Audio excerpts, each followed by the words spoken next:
The government is telling you that the economy is doing great. GDP is up, the stock market is booming, The Dow is over 50,000. and inflation is low. Meanwhile, everyday Americans are struggling to pay rent and even buy groceries. 73% of Americans believe the economy is getting worse. So what's the truth? Is the economy doing well, or are we headed towards a crash? Let's talk about it. Unnumbered things will be developed because of this nation's imperishable heritage of life, liberty, and the pursuit of happiness. It is this that has given us all of the industrial progress that we've achieved in the past and a certainty of progress in the future. Okay, let's start with the basics. The government measures inflation using something called the Consumer Price Index, or CPI. Every month, the Bureau of Labor Statistics, or BLS, checks what certain things cost and reports whether prices go up or down. They call this list a basket of goods. But the basket of goods that BLS checks every month may not be the same things they checked last month.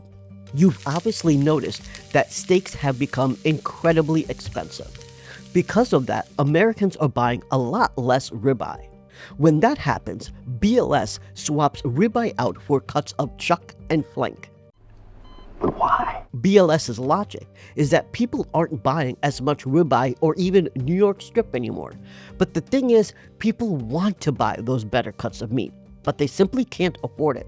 So they buy cuts of flank and chuck because it's cheaper, which is a clear downgrade in quality. Yet BLS swaps these items out in their monthly calculation, and they don't just do this with food.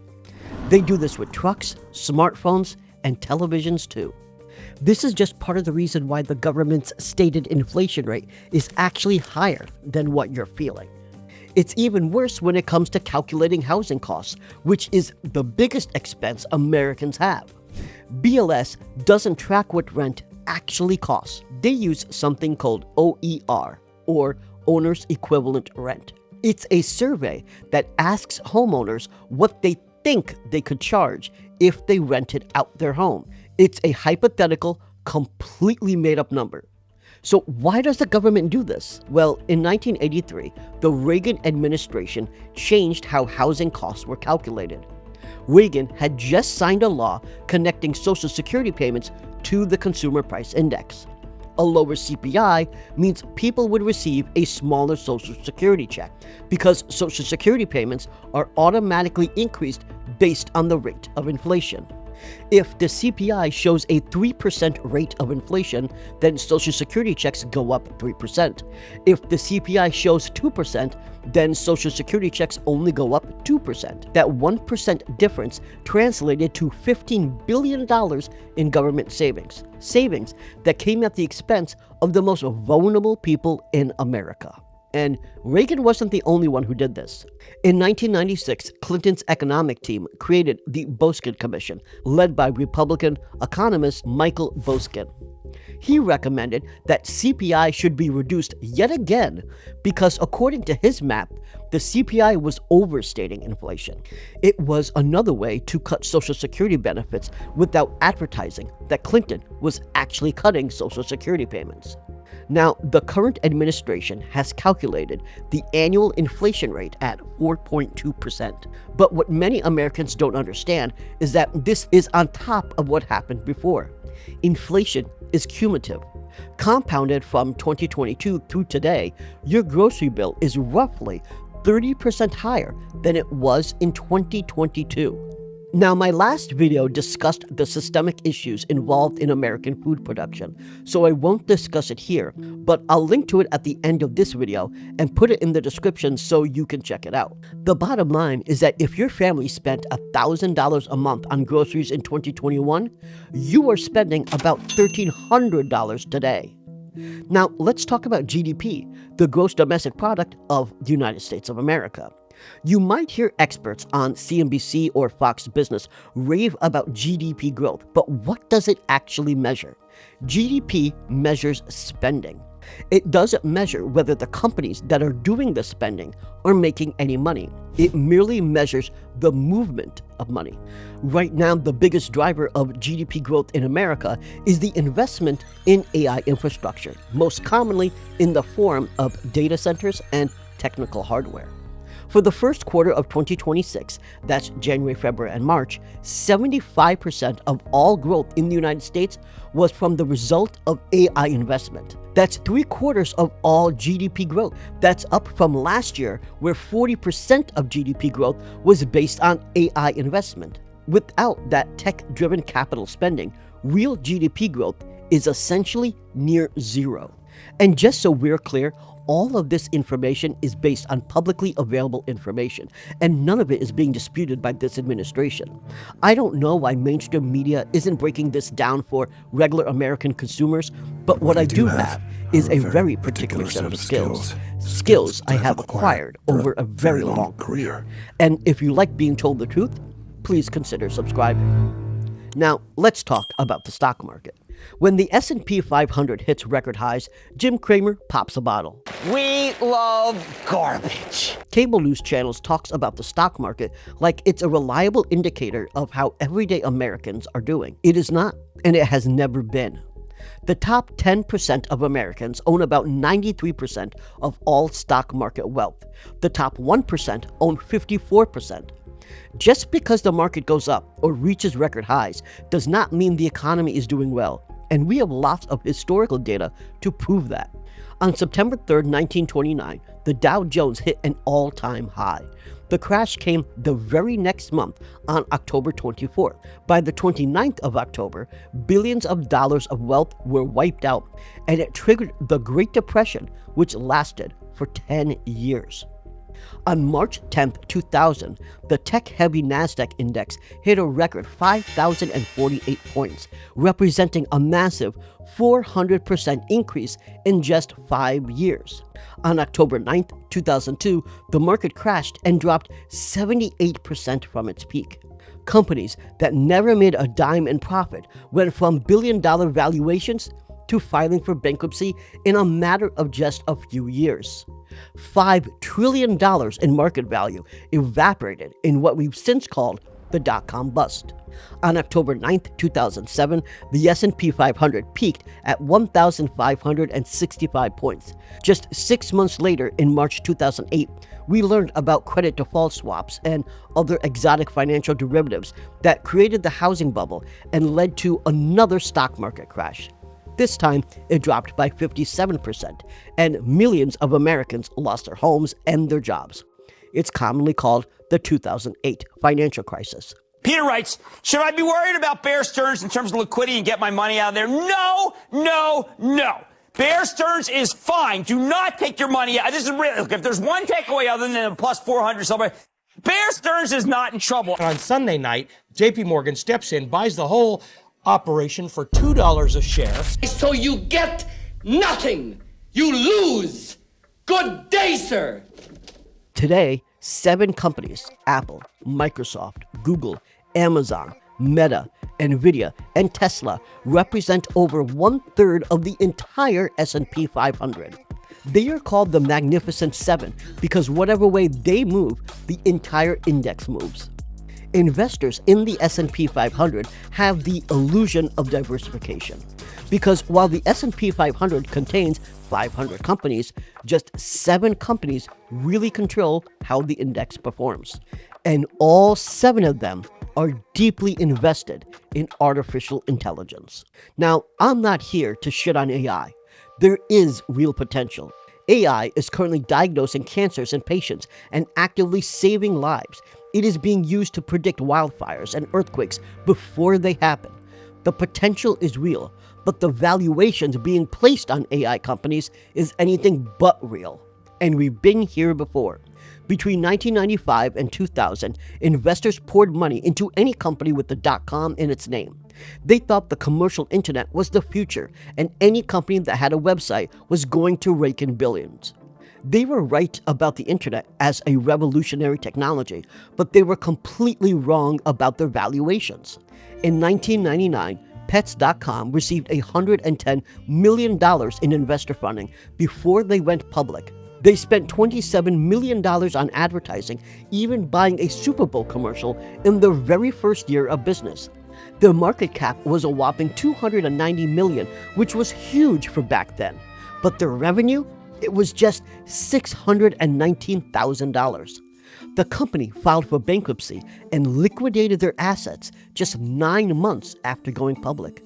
And they weren't alone. Webvan, an online grocery delivery service, spent $1 billion on high-tech automated warehouses before they even had a customer base.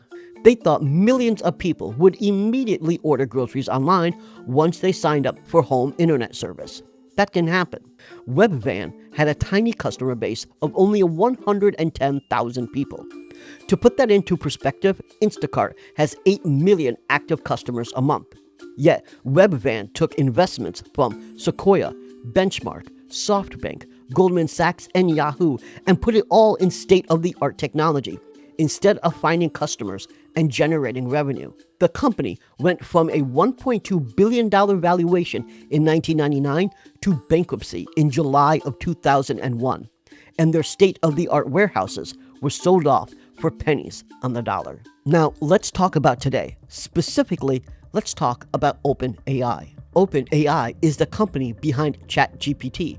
They are currently valued at $852 billion and received an insane $122 billion during their last round of funding. The first thing to know about OpenAI is that even though they claim they are generating $2 billion a month, these aren't real numbers.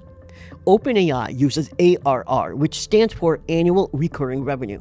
This means they use their last month's revenue and multiply it by 12 to annualize their stated revenue on the books. Even with this method, they are projecting a $14 billion loss in 2026. Jesus Christ. OpenAI is not profitable and won't be until 2030, and that's under their own ideal projections. Right now, they are spending $2.22 for every dollar that they generate. And this is all due to the large amount of computations it takes to run their AI software on roughly 50 worldwide data centers. Analysts estimate OpenAI will need more than $207 billion in additional funding in the next 4 years just to keep the lights on. And a large portion of that $122 billion that they raised in March is contingent on OpenAI going public by 2028 or achieving a technological milestone that most scientists believe is decades away.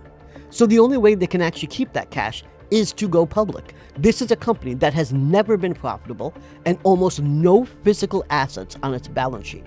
But they believe they deserve a valuation that is 35 times their stated revenue. OpenAI is structured almost entirely as a software and research entity. They operate over 1 million NVIDIA GPUs, the essential hardware needed to quickly process AI requests, but they don't own a single GPU running in a single data center. Instead, OpenAI has deals with Microsoft Azure, Oracle Cloud, Amazon Web Services, and the Google Cloud Platform. They lease computing power and rent data centers. They don't own any of the hardware themselves. So let's take a closer look at their deal with Microsoft. In 2019, Microsoft invested $1 billion of cash in OpenAI, but Microsoft stipulated that OpenAI had to exclusively use Microsoft Azure for their computational needs. So most of that investment was given right back to Microsoft. In 2021, Microsoft invested another $2 billion in OpenAI. This time, all of it was in the form of Azure credits. There was no cash transfer at all. This matters because Azure is a division of Microsoft that records revenue like any other company. When OpenAI uses Azure servers, Azure records it as revenue, even though the money came from Microsoft in the first place. Now, most of this computational use was to train OpenAI. There are two types of compute OpenAI pays their providers for: training and inference. Training means that they're feeding information into their AI software so it can learn how to respond to you. OpenAI will throw millions of pages of Wikipedia alongside books like Moby Dick and even 50 Shades of Grey. Inference means the process of actually answering the questions that their 1 billion users have around the world. Inference is extremely computationally heavy. So when ChatGPT was officially open to the public in November of 2022, OpenAI's computational needs exploded.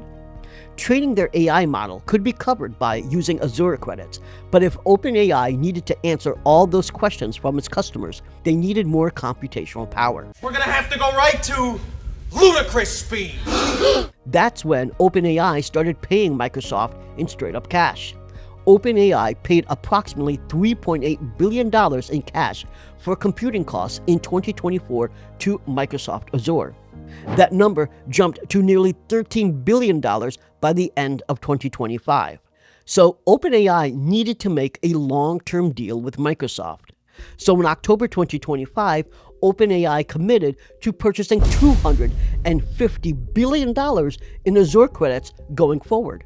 But Sam Altman, the CEO of OpenAI, broke this deal.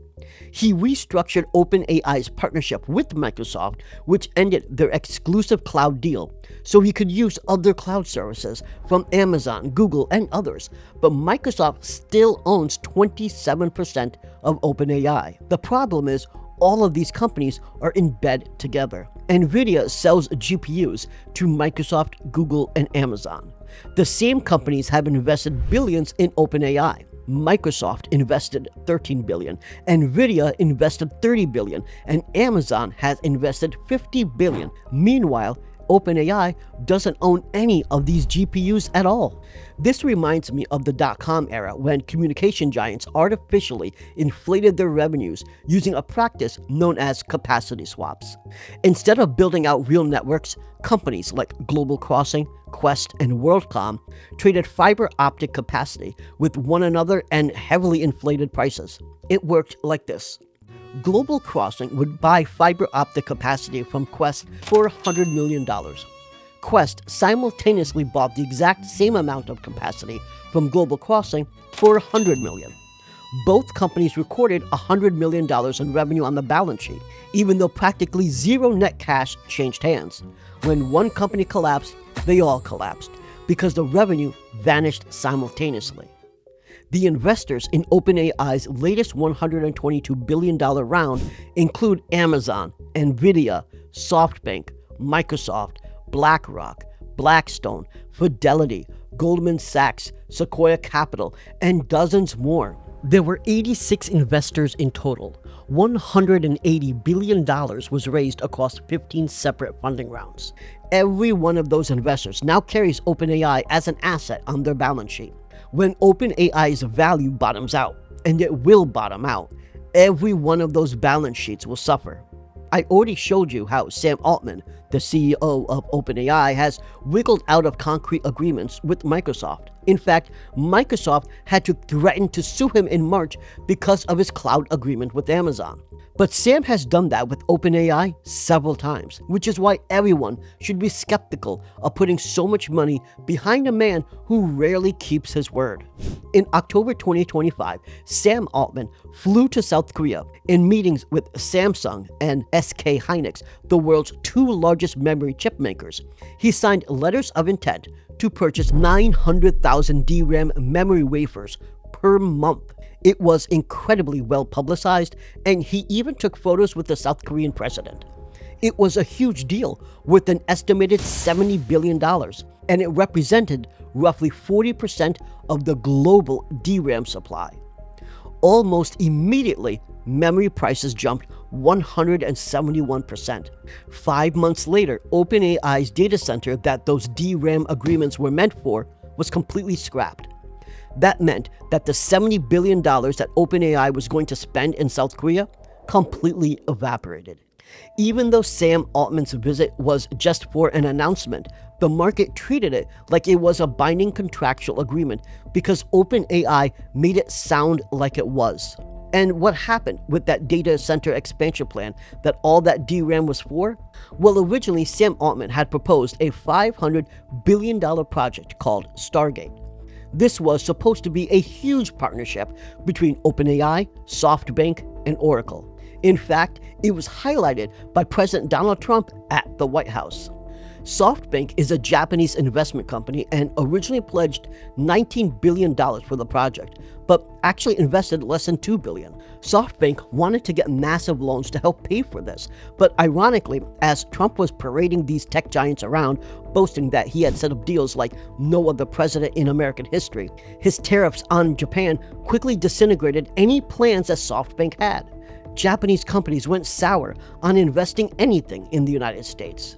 The executives responsible for building Stargate all quit, and OpenAI has publicly said it has abandoned building its own data centers in favor of leasing the computational power from providers like Amazon, Microsoft, and Google. This is just another example of Sam Altman breaking deals, missing deadlines, and underperforming on revenue forecasts. Sam Altman canceled OpenAI's $1 billion Sora deal with Disney because it was losing too much money. He promised Walmart that Chat GPT would be able to autonomously add products to the shopping cart, but the chatbot hallucinated adding incorrect products, and he overlooked creating a system of collecting state sales tax, which is pretty important for the biggest retailer in America.